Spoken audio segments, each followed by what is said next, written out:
بسم الله الرحمن الرحيم إن الحمد لله نحمده ونستعينه ونستغفره ونؤمن به ونتوكل عليه ونعوذ بالله من شرور أنفسنا ومن سيئات أعمالنا من يهده الله فلا مضل له ومن يضلل فلا هادي له وأشهد أن لا إله إلا الله وأن محمدا عبده ورسوله. توحید در دعا.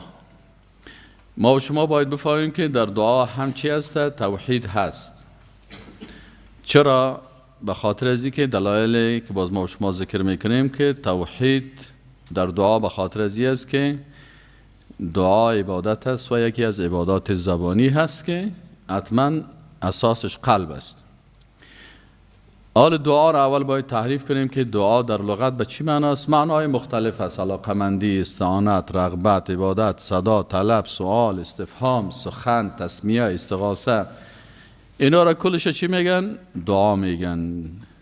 در قرآن عظیم شان هم دعا به معناهای مختلف چی شده؟ استعمال شده. مثلا به معنای قول، یکی از استعمالات لغوی دعا در قرآن عظیم شان به معنای چی است؟ قول و سخن است. فما زالت تلک دعواهم، در سوره انبیاء آیت 15 میگه تلک دعواهم. این کلمه دعواهم که اینجا میبینین این به چی معنا ترجمه میشه؟ به معنای قول، یعنی فما زالت تلک اقوالهم، این سخنایشان بود. حتی جعلناهم حصیدا خامدین. دوم به معنای عبادت استعمال شده. قل انا دعو من دون الله، قل بگو انا دعو، آیا ما چی کنیم؟ عبادت کنیم من دون الله، و غیر از الله. یعنی وقتی که کلمه به معنای عبادت استعمال میشه باید هم تو ترجمه شوم.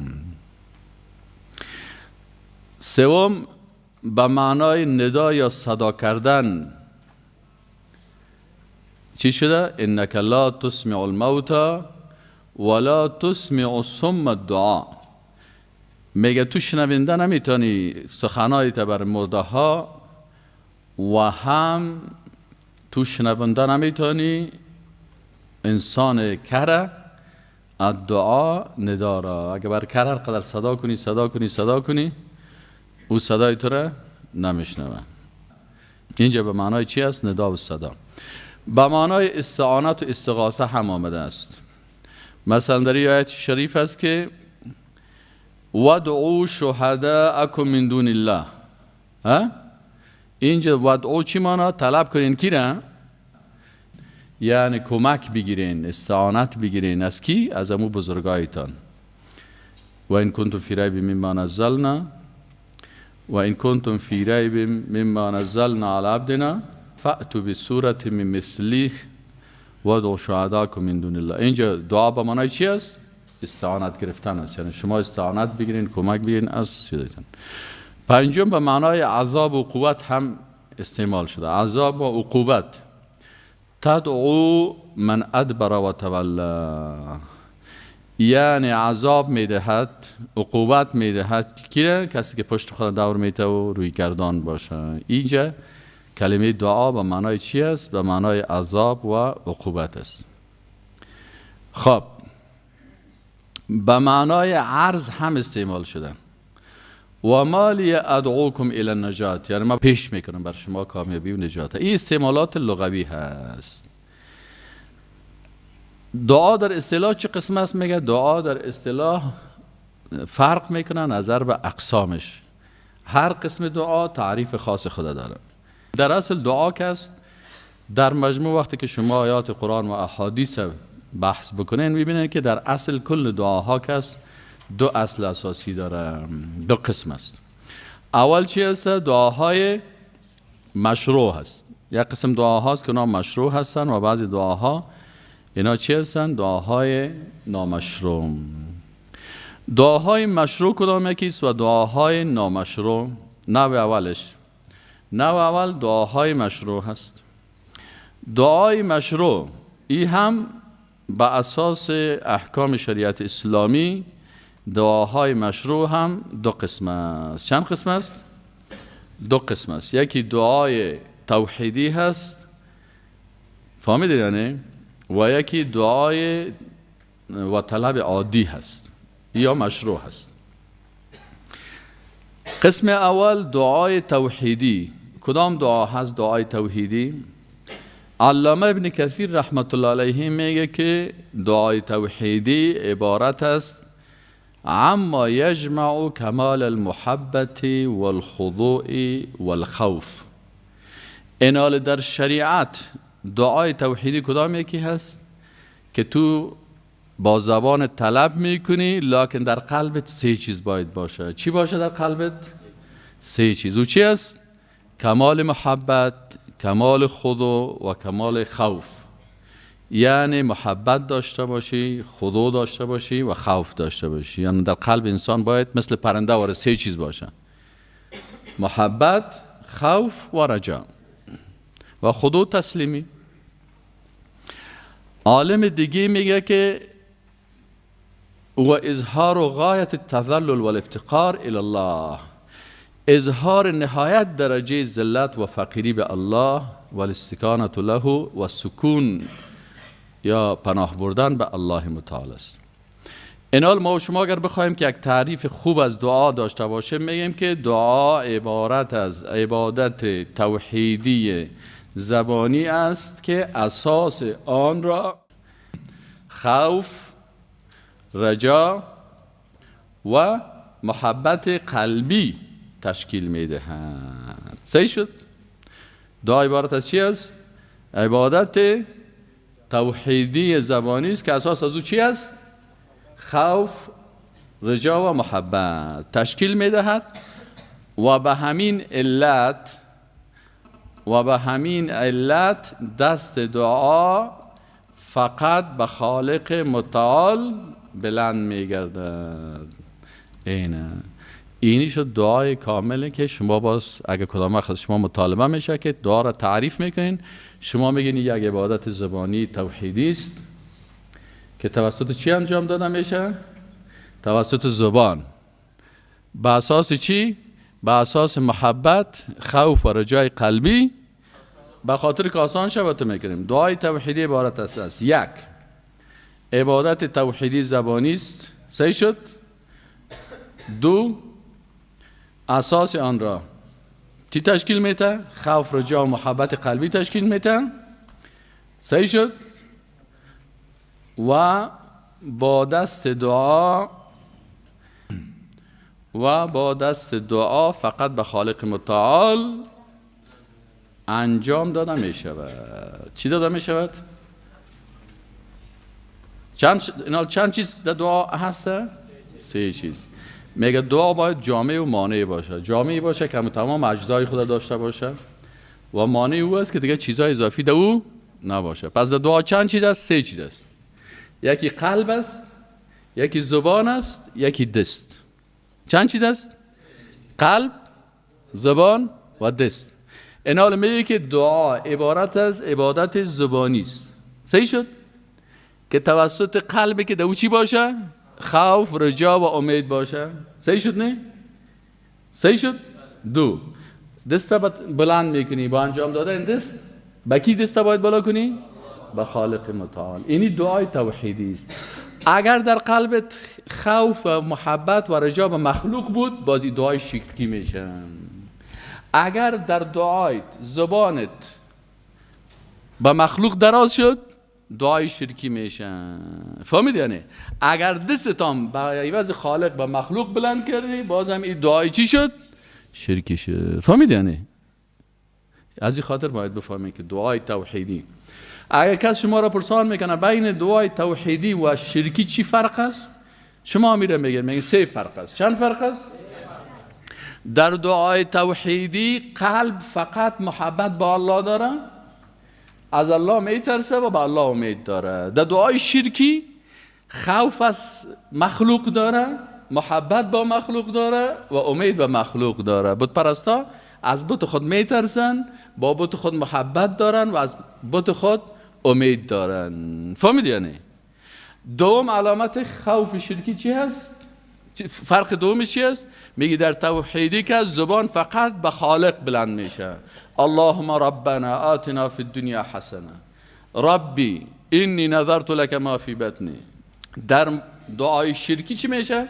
به عوض نام الله نام کی گرفته میشه؟ نام مخلوق، ای بی بی مریم، ای عیسی مسیح، ای بگوان، ای سرسوتی، ای نگه پاک از چی است؟ ای نه، ای رام، ای شامین، یا کلش دعای چی هست؟ دعاهای شرکی هست. ای لات، عرب ها سابق میگفتن مشرکینی از اونها که بود کلاسیک بود، هوبل بود، لات بود، منات بود، آل رام است، شام است، فهمید یعنی؟ دیگه یعنی بگوان است، گاد است، یعنی کلش نامهای مخلوقات شرکی هست، فهمید یعنی؟ و سوم چی هست؟ فرق بین دعای توحیدی و شرکی که در دعای توحیدی دست به طرفی که بلند میشه به طرف الله، از این خاطر روی خود کدام طرف میکنیم؟ طرف قبله بیت الله. و در دعای شرکی دست دعا به طرف کی بلند میشه؟ به طرف مخلوق بلند میشه، باز دست خدا میبره باز میگه او رام، او شام، او فلانی، او دولکی بابا و این قسمی. اینی مشکل است. پس فرق شد بین دعای توحیدی و دعای شرکی. واضح شد انشاءالله. حکم دعای توحیدی چی است؟ دعای توحیدی حکمش فرض است که به الله شود. این یک عبادت است، عبادت توحیدی است، توحیدی است و فرض است. فهمید یا نه؟ و فرض شو شدی ذات ازی و فرض است که فقط به الله سبحانه و تعالی انجام داده شود. خب ایناله وقتی که به الله سبحانه و تعالی انجام داده میشه، کس پرسانتان میکنه شما گفتین فرض است، دلیل فرضیتش چی است؟ و دلیل ازی که تو گفتی عبادت است. اردوش باید بر من دلیل بیتی. همیشه شما از علما وقتی که یک گپ برتان کس میگه فرض است، واجب است، سنت است، مستحب است، به چی دلیل؟ مرا آیت، مرا حدیث. نمیگیم. سعی کنین آیت براتان میگم. الله متعال گفته ادعونی. صحیح شد نه؟ طلب از ما کنین. قلبتان باید به طرف ما باشه و دست دعایتان هم به طرف ما باشه. ادعونی. اینجا الله متعال گفت ادعونی. این یا که از چی است؟ یا متکلم است، یعنی از ما طلب کنید. وقتی که الله متعال میگه از ما طلب کنید، مثل که میگه و اقیم الصلاة، نماز بخوانین، و اقیم الصلاة لذکری. صحیح شد نه؟ پس وقتی که نماز فرض است، در اینجا هم الله متعال گفته که دست دعا و قلب دعا و زبان دعا به طرف مه انجام بده شما. پس ای چی شد؟ چون امر شد، امر دلالت به چی میکنه؟ به فرضیت و وجوب میکنه، در صورت که قرینه مانعه نباشه. و اینجا کدام قرینه نیست که اینجا گفته باشه که نه مستحب است، بلکه عبادت توحیدی زبانی و قلبی و دستی است که چی از بالا انسان مسلمان فرض است. یک قاعده را ایره خوب یادداشت کنید در کتابچه‌تان. در هر عبادت تمام اقسام عبادت داخل میشه. در بسیاری عبادت هاست خشوری تقسیم بندی کرده، میگی به خاطر آسانی است. یعنی مثلا در یک عبادت حج سعی کنید چند چیز داخل میشه.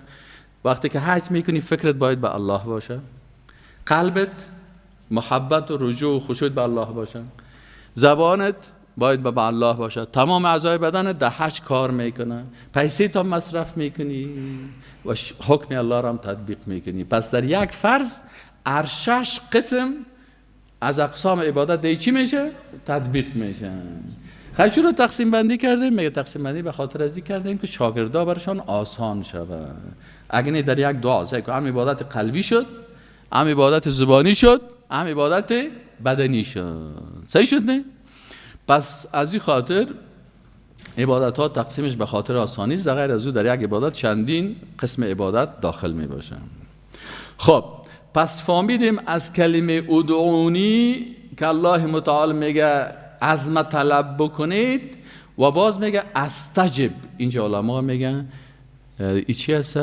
و فاعله ضمیر مستتر وجوبا تقدیره انا، یعنی انا استجب لکم. الله متعال میگه کس اجابت کردن نمیتونه. از این خاطر صفت المجیب صفت الله هست، نام از نامهای الله.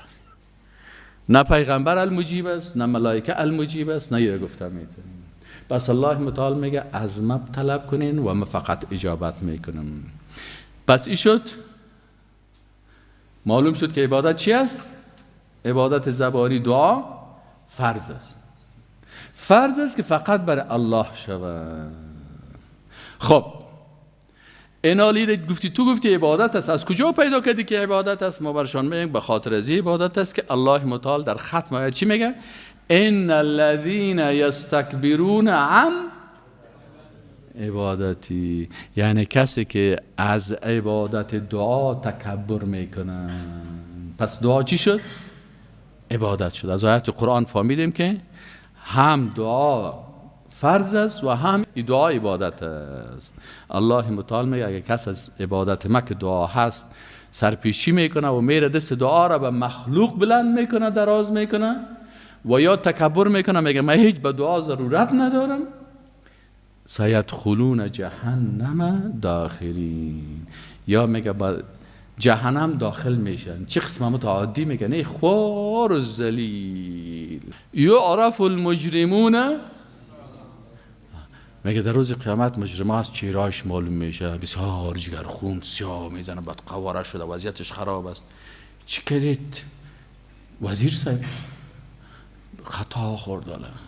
ما اغنى عني مالیه هلك عني سلطانیه، میگه مال من به دردم نخورد، نام چوکی من به دردم نخورد. خب یعرف المجرمون بسیماهم، مجرما با چهره هاشون چی میشن؟ فیؤخذ بالنواسی والاقدام، چی ما گرفته میشن با نواسی و ملائکه؟ خب کلان کلان است نه؟ اینا میگه چی میگه؟ از امی پایکش و از پیشانیش میگیرن. پایای شکستگی، آینکای زانویش تکت تکت شدگی، اما تو ملائکه گرفته شما یکی دیگه. ملائکه بسیار بزرگ هستند، فهمید یعنی؟ نسبت به ما و شما مثل که مرچگکا زیر پای ما و شما باشه، ما و شما زیر پای ملائکه مثل مرچگکا وارستیم. از این خاطر یک ملائکه آمد پیش رسول الله صلی دوادی چیز گفت اجازه میدی که همین کوی دموجا که بود نه، دو مکه و دا چی که از کو او کو پیش دست ملائکه مثل اینی بوتلک وارسند. گفت اجازه میدی همین کو رو بگیرم همین کله مردم طایف هم تو بزنم. این ملک الجبالی رو میگه، یعنی که دست خود زیر کو می قسم کرد او کو مثل از این نمیوره. مثل ما و شما رو یک کسی بگه اجازه میدی که می خانه مرچه رو براتون تو کسی نمی توتا کنم، فهمیدی یعنی؟ این میره کم تو خانه مرچه خالی کردی میشه چی میگه؟ میگه او سیلامه. ملائکه را سر خود قیاس نکو، چون رسول الله صلی میگه وقتی که من جبریل امینه در حرا دیدم به صورت اصلیش، میگه در کرسی شیشتا بود که پاش در زمین میخورد، سرش این در آسمان ها اقا بزرگ است. فهمیدی؟ از این خاطر ملائکه بزرگ که یک دفعه برش گفته شود که اینمی نفره بگی نوک پنجیزی دوزخی را، این کافر مرتد طاغوته بگیرشن و همون تو ذلیل در آتش دوزخ ببرشن. این ملائکه را آسان میقصد پاش از کلیش میگیرن تو قاطش میکنه و همون تو ذلیلانه میبرش در بین آتش مندازش. اینجا الله متعال میگه ان الذين یستکبرون عن عبادتی، یقینا کسانی که تکبر میکنن از عبادت من. چی به الله عبادت بکنیم؟ چی دست داره بر ازو بلند بکنیم؟ این تکبر است. یا پیش مخلوق میره به خالق رجوع نمیکنه. الله متعال میگه سیدخلون جهنم داخلین، اینا داخل میشن در جهنم. چه قسم داخل میشن؟ خوار، ذلیل و پست. و یک آیت قرآن دیگه آیت قرآن ترجمه میکنه که چی میگه؟ یعرف المجرمون بسیماهم فیؤخذ بالنواسی والاقدام. دیگه چی دلیل داریم که دعا عبادت است؟ میگیم رسول الله صلی الله علیه و سلم در حدیث شریف میگه که الدعاء هو العباده. در سنن ابی داود روایت میشه از نعمان ابن بشیر عن النبی صلی الله علیه و سلم قال الدعاء هو العباده. و شیخ ناصرالدین البانی میگه که حدیث سنن ابی داود که است حدیث چی است؟ صحیح است. یک حدیث دیگه است الدعاء مخ العباده و ضعیف است. و حدیث چی است؟ ضعیف است. اما این حدیث صحیح است. خب دعای توحیدی چند قسم است؟ دو قسم است. یکی دعای مسئلت است، دیگهش دعای عبادت. چی مانا؟ میگه مسئلت به خاطر از این میگیم که سوال دی میشه، سوال کردن و خواستن است. و عبادت چی را میگه؟ میگه دعای عبادتی هست که دو عبادت میشه. فدع الله مخلصین له الدین. خیر رابطه بین از این دعا چی است؟ علما میگن رابطه بین دعای مسئلت و عبادتی است که این دعا لازم و ملزوم یک دیگه هستن. وقتی که دعا کردی حتما هم سوال میشه به الله و هم عبادت میشه. پس هر جایی که دعا میایی لازم ملزوم می باشن با یکی دیگه خود می باشن. مثلا ادعوا ربکم تضرعا و خفیه. شما الله را طلب کنین چی؟ با تضرع و خفیه. سعی کنین ادب دعا چی است. پس فهمیدیم که دعا یک واجب است. از کی طلب بکنی؟ از رب. طلب کردن دعا از رب واجب است. ادبش چه قسم است؟ ادب دعا تضرع و خفیه هست. تضرع و خفیه چی است؟ یعنی بسیار عاجزی داشته باشی، در قلبت خوف و رجا باشه و مخفیانه دعا بکنی. زیاد چیغ و صدای بلند نیاز نیست. اللهم در بعضی حالاتی که یک کسی دعای بلند میکنه به خاطر که دیگرها آمین میگه، مثل در طلب باران یا مثلا در نماز وتر، متوجه هستین؟ اما دیگه که انسان هر کس دعا میکنه، هر کس دعای خدا آیسته آیسته چی کنه؟ دعا بکنه، راز از بین از او و بین خالقش، تضرع داشته باشه و خفیه. باز چی میگه؟ انه لا يحب المعتدین. الله کی را خوش نداره؟ کسایی که تجاوز میکنن از حد. باید وسطیت و عدالت باید در اینجا باشن. معتدین کی هستن؟ کسایی که از حد اعتدال در دعا چی میکنن؟ زیاده روی میکنن. خب میایم سر از این که شروط دعای توحیدی چی هست؟ دعای توحیدی چند شرط داره. شرط اولش چی است که یکی عالم اسباب است، یکی عالم مافوق اسباب. شما میشناسین عالم اسباب مافوق اسباب؟ عالم اسباب اینی هست که مثلا ما و شما در این عالم زندگی میکنیم. این عالم چی میگه؟ اسباب میگه. این عالم چی میگه؟ عالم اسباب. تو بیا اینجا. در عالم اسباب این عالم مثلا این دکتر است. دکتر صاحب خوب است اینجا است. خوب است، بخیر است. اولادا بچه‌ها نواسا کلی خوب است انشالله. این حال در عالم اسباب ما میتونیم که از یک مخلوق کمک بگیریم. این عالم اسباب است. مثلا دکتر صاحب امین نبض مرا خوب ببین. اینه ای عالم اسباب شد. قلم نداریم، قلم مکتب بریم بتی؟ نه. در عالم اسباب مثلا هم قلمت هم کار دارم. این چی است؟ این عالم اسباب است. امی چی را بتو متا؟ امی صدیره. میشه یک 5 خوراک کباب بیاری؟ ها؟ خب یک کنیم صدا میشه یک خوراک کباب بیاری؟ ما یک داره پایه که تو کم چیز داره، اشتیم خوب است، خب پایم درد میکنه. پس این حال در عالم اسباب من رفتنم میتونم چی میکنم؟ اینی 5 دیگه که میگم بگی برای من سودا بیار. پس این عالم چی است؟ عالم اسباب است. این حال در عالم اسباب، این عالم اسباب میگه. عالم ما فوق اسباب چی میگه؟ عالم ما فوق اسبابی است که در اونجا انسان ها صلاحیت ندارن. فهمیدین؟ دکتر میگه دیگه برادر از ما چیز نمیشه. این حال جواب میتیتن. پس به ما فوق اسباب رجوع میکنی که یا الله، مثل که در عالم اسباب حتی پیغمبر ها زندگی میکنه.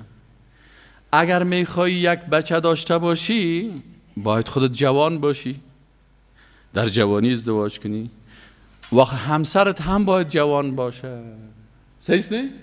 و نکاح بکنی، اون وقت میتونی فرزند بری. آل زکریا علیه السلام اسباب دنیاییش ختم است.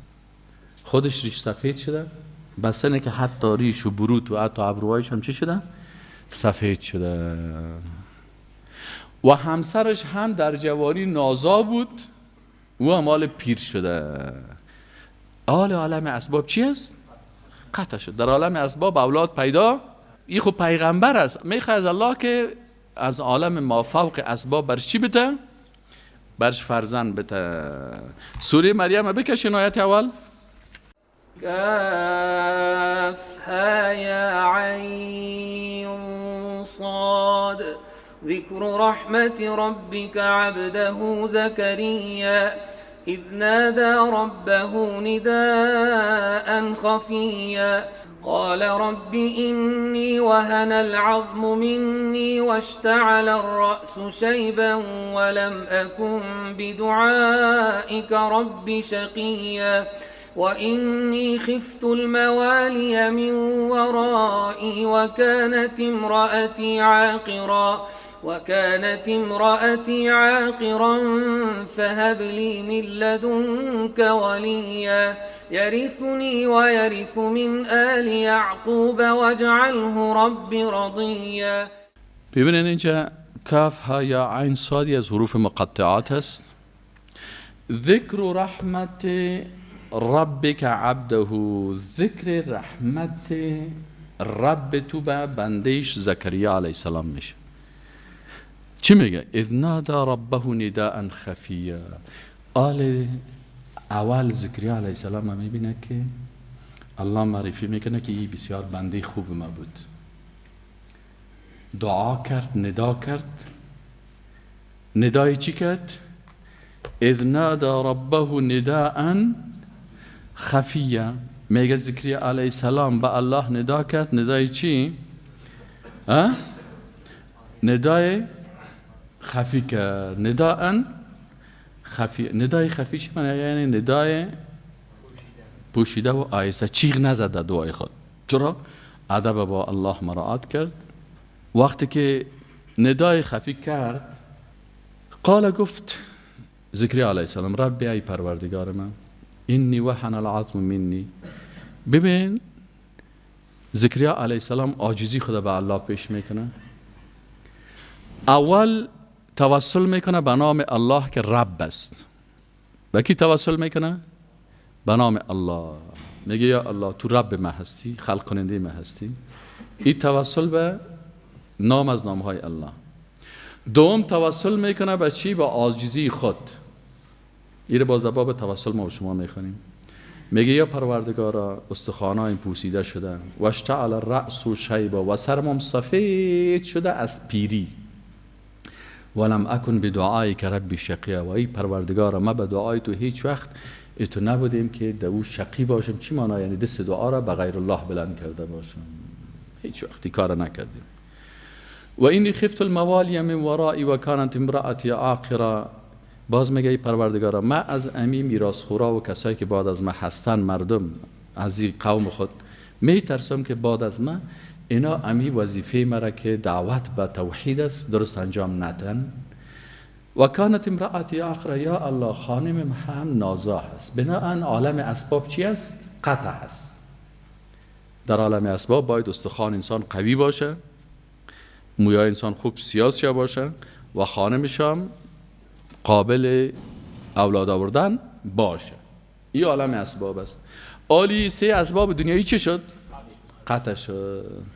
آلی زکریا علیه السلام میگه که فهب لی من لدنک ولیا. تو خو وهاب هستی پس هبه بده. تو ذات چی هستی؟ وهاب، که مردم بخشش میتی. فهب لی پس بر من بخشش بده. من لدنک از بارگاه خودت، از عالم ما فوق اسباب، ولیا یک ولی، یک فرزند. یرثنی و یرث من آل یعقوب، که میراث مرا حمل بکنه و میراث خانواده یعقوب علیه السلام را. واجعله ربی رضیا. یا الله فرزندی که میتی از این فرزندای خراب نباشه. فرزندی برای ما بده که او یعنی با اخلاق و با ایمان و با تقوا باشه که تو را راضی بسازه. یا زکریا، الله متعال برش میگه ای زکریا انا نبشرک بغلام. ما تو را بشارت میتیم به چی؟ به یک پسر. نام از این پسرت هم چی است؟ باز نام شبان یحیی. ولم نجعل له من قبل سمیا. پیش از این ما کسی را به این نام نگشتانده بودیم، یعنی کسی دیگه این نام نداره. آل باز زکریا علیه السلام از عالم اسباب گپ میزنه. چی میگن؟ میگه رب انا یکون لی غلام، ای پروردگار من از کجا میشه بر من فرزند؟ و کانت امرأتی عاقره، عالم اسباب ختم است، خانم من نازا هست، در جوانی های خود طفل نمیورد، حالا خود پیرام شده و نازا هست. و قد بلغت من الکبر عتیه، و من خودم هم بسیار سن بسیار به مرحله بلندش رسیدم. قال كذلك قال ربك، ملائکه برزی میگه که گفت اینمی قسم رب تو، بگو که ربت اینمی قسم گفته. او رب است، خلق کننده هست، او عالم اسباب هم خلق کرده و عالم ما فوق اسباب هم به دست از او هست. چی گفت الله؟ هو علی حین، این خب برای شما سخت است که در عالم اسباب زندگی میکنین، لکن چون الله متعال هم عالم اسباب در تصرف از اوست هم عالم ما فوق اسباب، پس پیش الله آسان است. وقد خلقتك من قبل ولم تكن شيئا، ای زکریا علیه السلام ما قبلا خودت را خلق کردم و خودت هیچ چیز نبودی، خودت وجود نداشتی.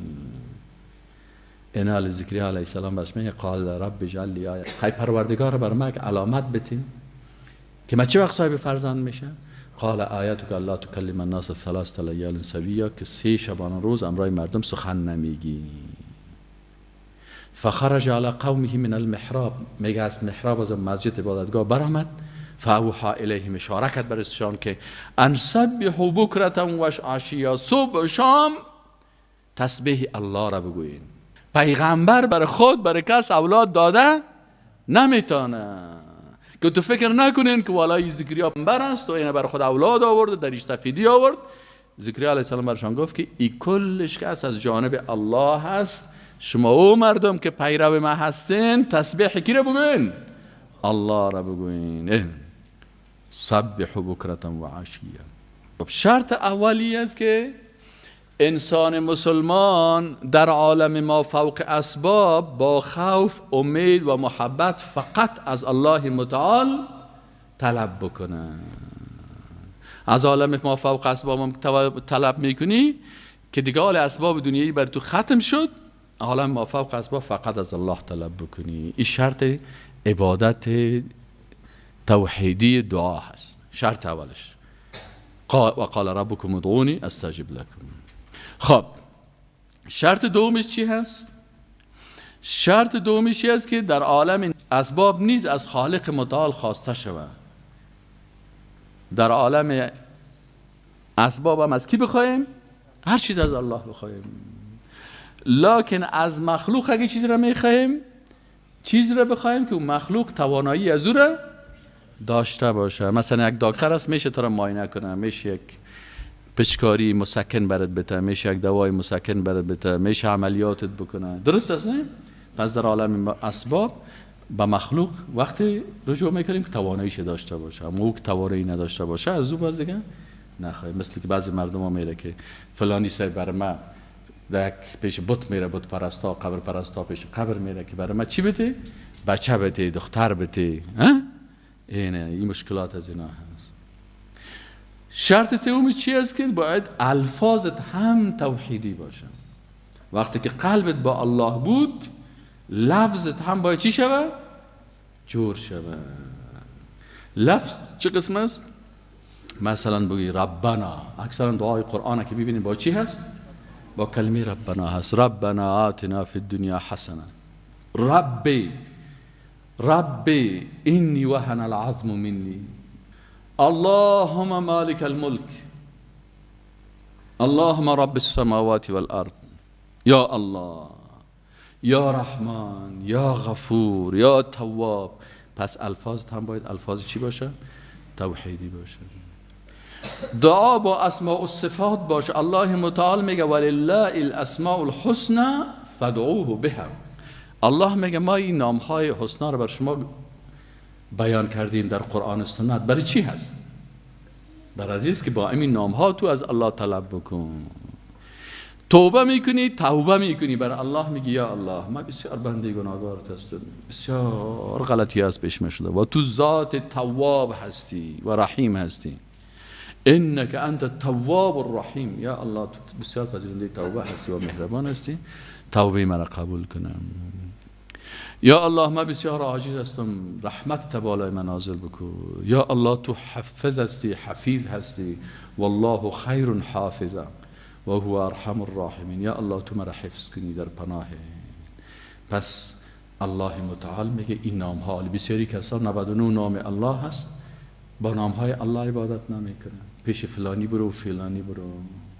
الله متعال میگه این نام ها را ما بر شما به خاطر ازی گفتیم که شما ولله الاسماء الحسنى فادعوه بها. وقتی که نام های الله هست، شما با این نام های الله باید الله را چی کنین؟ وقتی که دعا میکنی به نامش دعا بکنی. و ذر الذین یلحدون فی اسمائه، و بگذارین کسایی که در نام های الله الحاد میکنن، یعنی کفر میکنن، به نام های الله رجوع نمیکنن. در دعای خود نمیگه که الله تو رحمان است، اللهم ربنا آتنا فی الدنیا، یارا نمیگه، میرن پیش از دیگران. پس اونا را بگذار که الحاد در اسما و نام های الله میکنن. سیجزون ما کانوا یعملون، باز بر از اینا جزا داده میشه زود به سبب آن چیزی که اینا عمل کردن. انسان مسلمان وقتی که دید که دعا عبادت هست، در هر رکعت نماز خود انسان مسلمان تعهد به الله میکنه که ایاک نعبد و ایاک نستعین. وقتی که انسان مسلمان میشه میگه لا اله الا الله، نیست هیچ کس مستحق ازی که ذات عبادت شود، هیچ کس مستحق عبادت نیست. پیغمبر، ولی، درخت، چوب، آسمان، زمین، ملائکه، هیچ مخلوق مستحق عبادت نیست بغیر ذات خالق الله هست. و قانون هیچ کس قابل اطاعت نیست بغیر از شریعت الله. باز اینمی تعهدی را که به الله کردن، در هر رکعت نماز خود باید این تجدید تعهد کنه. ایاک نعبد و ایاک نستعین. خب قسم دوم دعا و طلب عادی. ما شما گفتیم دعای مشروع چند قسم بود؟ 2 قسم بود. یکی دعای توحیدی بود، دیگه چی است؟ دعای عادی است. دعای عادی کدام یکی است؟ دعای عادی که چیزی از مخلوق در عالم اسباب خواسته می شود که آن مخلوق توان آن را داشته باشه و او عمل هم چی باشه؟ جایز باشه. مثل طلب امور و مراودت روزانه که مثلا ما و شما از دکتر میخوایم. خب حالا میایم سر دعاهای نامشروع. سر چی میایم؟ سر دعاهای نامشروع. دعاهای نامشروع که از بازی 3 قسم است. چند قسم از دعاهای نامشروع؟ دعاهای نامشروع 3 قسمه. کدام است؟ اولش دعای چی است؟ شرکی. دومش دعای بدعی که ما و شما بدعتی میگیم دادری، و سومش دعای حرام است. 3 قسم دعا هست، هم شرکی هست، هم بدعی هست و هم حرام است. خب ما و شما این رو میخوریم ببینیم که دعای شرکی یا دعای بدعی یا دعای حرام. خب دعای شرکی کدام یکی است؟ دعای شرکی رو ما و شما پیشتر گفتیم که اونم 3 عیب داره. اول گفتیم که در قلب خود خوف، امید و محبت به غیر الله می داشته باشه. اینالی غیر الله کی است می داشته باشد؟ غیر الله که از شما رو پرسان میکنم، غیر الله بغیر از الله سبحانه و تعالی هر مخلوقی که باشه، ما باید از هیچ مخلوق محبت و خوف و رجای الهی را نداشته باشیم. فهمیدی؟ اگر یک کس میگه خیمه پیغمبر دوست داره، محبت داره، میگیم پیغمبر که است، محبت پیغمبر تابع محبت الله است. چرا پیغمبر دوست داریم؟ به خاطر که دوست الله است. اصل دوست ما کی است؟ الله است. فهمیدی؟ و خوف و رجا از پیغمبر نمیشه، خوف و رجا از کی میشه؟ الله میشه. و محبت هم با کی میشه؟ با الله میشه. پس اگر کسی اینمی خوف و محبت و رجای خود به مخلوق میکنه، مثل که بت پرستا و بت ها میکنه، قبر پرستا و قبر میکنه، جن پرستا و جن میکنه، تاویز پرستا پیشون فالبین میکنه، متوجه هستین؟ هر کس پادشاه پرست از پادشاه میکنه، طاغوت پرست از طاغوت میکنه. دوم قسمش در زبان خود به عوض نام الله نام کی نمیگیره؟ غیر الله. یکی الله هست، یکی غیر الله.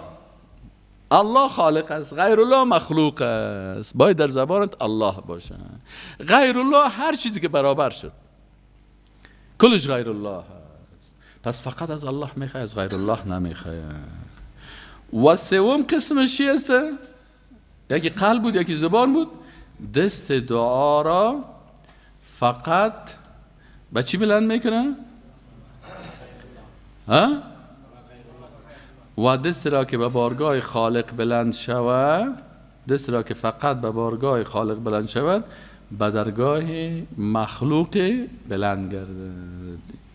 این سوم چیز شد. در دعا اگه 3 کار کس کرد، این دعای چی میشه؟ دعای اگر از 3 تا هر کدامش که کرد، میشه یک نفر در قلبش الله باشه لکن دست خود به غیر الله بلند کنه، باز هم در شرک چی شد؟ داخل میشه. الله متعال چی میگه؟ میگه ان الذين تدعون من دون الله عباد امثالكم. ان الذين یقینا کسانی را که شما طلب میکنین، عبادت میکنین، قلب محبت و خوف و رجا را بر از او میبرین، دست دعا را به درگاهشان بالا میکنین. من دون الله، اینجا سعی کنین متوجه هستین من دون الله و غیر الله یک مانا. فهمیدین؟ یعنی هر کسی را که شما طلب میکنین به غیر از الله، چی قلب دعا باشه، چی زبان دعا باشه، چی دست دعا باشه، من دون الله شد. او کی هستن؟ عبادون امثال. کلام الله هست، قرآن عظیم شان است. میگه کی هستن؟ مثل شما ور چی هستن؟ بنده هستن. و خودشان در صدها غم بند هستن.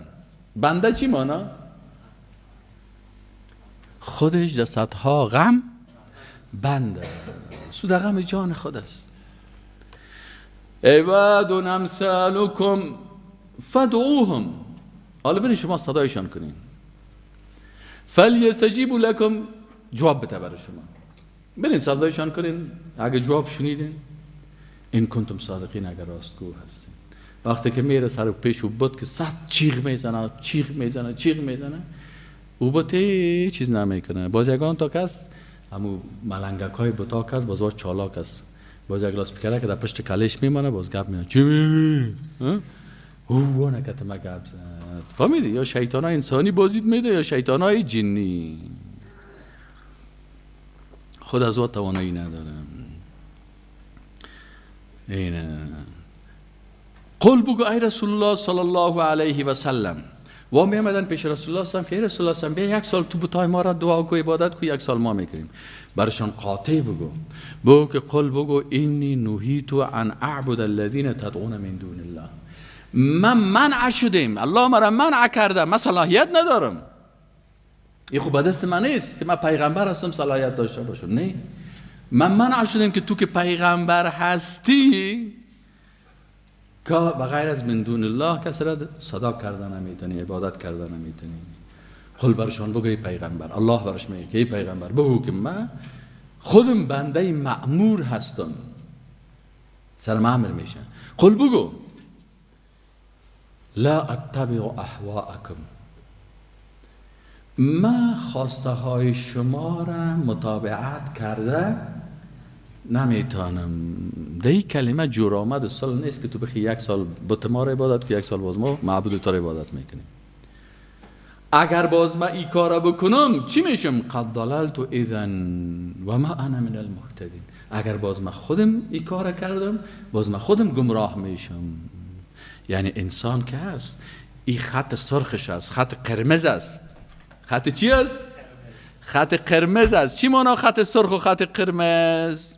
که در اینجا انسان دیگه مداخله کرده نمیتونه. بسیاری وقت هست مثلا یک کس میگه ما میگه چطور است؟ برش میگیم برادر عزیز قربان شوم، عاشق جان، معشوق جان، کافر جان، بیدین جان، مشرک جان، مرتد جان، ما نمیتونیم روز ولنتیر شما را تجلیل بکنیم.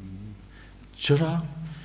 ما نمیتونیم که از فرهنگ اسلامی خارج شویم، چون الله ما را منع کرده. ما 12 قسم حاکمیت است. یک قسم حاکمیت فرهنگی است.